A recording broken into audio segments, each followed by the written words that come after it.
Lorsque Siwan se réveilla, il se retrouva dans une forêt avec différentes personnes. Avant de se réveiller, Siwan s'était demandé ce qu'était cette lumière.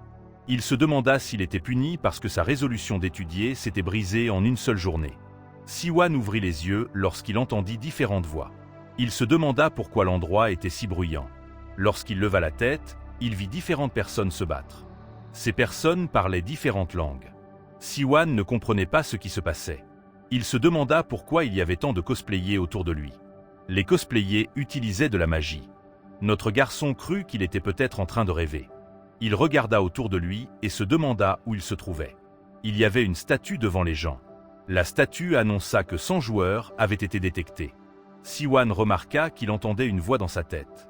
Les yeux de la statue se mirent à luire. Elle annonça qu'elle initialisait le système. Siwan se demanda ce qu'était le système. La statue dit que la synchronisation linguistique était à 100%. Immédiatement après cela, Siwan entendit quelqu'un demander d'où venait la voix. Notre garçon se demanda pourquoi tout le monde parlait soudainement coréen. Il entendit un autre joueur dire que tout le monde parlait sa langue. Lorsqu'il se tourna sur le côté, il vit 2 joueurs se préparer à se battre. L'homme vêtu de bleu désigna l'homme en face de lui comme l'ennemi de leur secte. Il lui dit qu'il attendait ce jour. Siwan vit un autre joueur qui s'avérait être un elfe. L'elfe demanda à l'homme en face de lui, dont le nom est Chiron, si c'était lui qui les avait envoyés ici. Chiron demanda à l'elfe, dont le nom est Escroc, si ce n'était pas lui qui les avait envoyés ici. Escroc dit à Chiron qu'il était sans honte.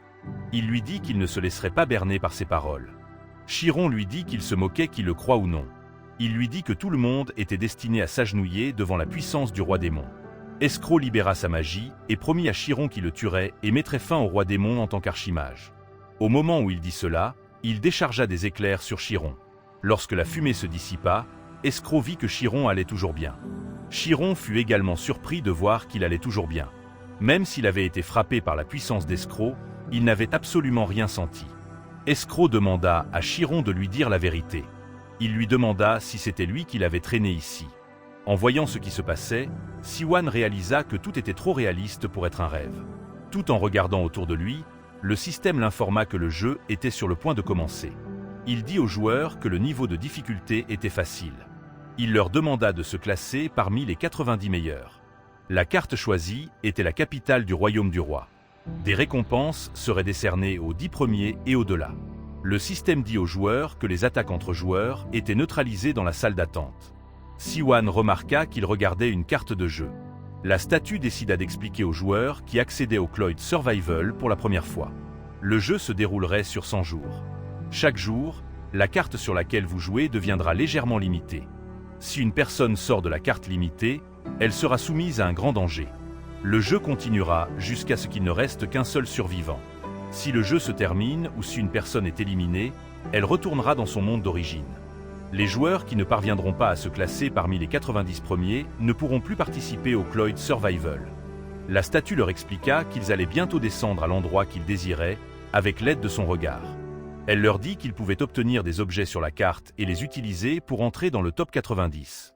La statue souhaita bonne chance à tout le monde. En entendant cela, Siwan se demanda s'il était en train de rêver de Loyal Ground dans ce moment. Il regarda attentivement autour de lui.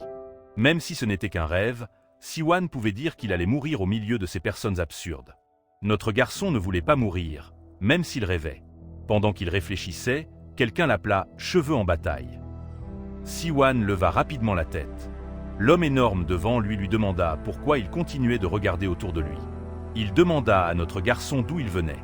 Siwan ne dit rien. L'homme fut agacé de voir cela. Il pointa son épée sur notre garçon et lui demanda de ne pas l'ignorer. Il lui demanda à nouveau d'où il venait. Au moment où il dit cela, le système les informa que le jeu commencerait dans 3 secondes. Siwan sourit à l'homme. L'homme ne comprit pas pourquoi il souriait. Il lui demanda s'il avait perdu la tête. Siwan se demanda pourquoi il riait. Immédiatement après avoir pensé cela, le compte à rebours du jeu se termina. Siwan crut qu'il devait rire parce qu'il faisait un rêve si amusant. Il fit un doigt d'honneur à l'homme. Notre garçon croyait qu'il pouvait facilement vaincre des bâtards comme celui-ci grâce à sa connaissance de Loyal Ground, également connu sous le nom de LOG. L'homme fut agacé de voir ce que notre garçon avait fait. Avant qu'il ne puisse faire quoi que ce soit, Siwan disparut. Le système les informa que le jour 1 avait commencé. Les joueurs furent largués du ciel. Siwan remarqua que les gens descendaient dans des zones bondées où il y avait beaucoup d'objets. Notre garçon était certain que les zones bondées auraient plus d'objets, mais il décida de commencer à la périphérie pour être en sécurité. Alors qu'il était dans le ciel, il trouva un bâtiment dans la forêt. Il décida d'y descendre. Au moment où il y pensa, le système l'y largua.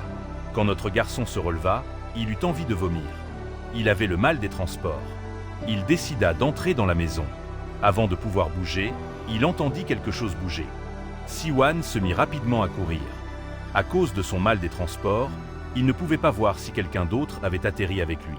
Notre garçon savait qu'il mourrait s'il rencontrait un ennemi sans armes. Il entra dans la maison et ferma la porte. Il s'assit par terre et commença à respirer lourdement. Il se demanda si c'était l'homme de tout à l'heure qu'il avait suivi. Il réalisa qu'il n'aurait pas dû le provoquer. Notre garçon regarda attentivement par la fenêtre. Il ne vit personne à côté de la maison. Il se demanda si c'était juste le bruit du vent. Heureusement pour lui, il n'entendait plus aucun son. Il décida de fouiller la maison. Il se rappela que la statue leur avait demandé d'obtenir des objets là où ils atterrissaient.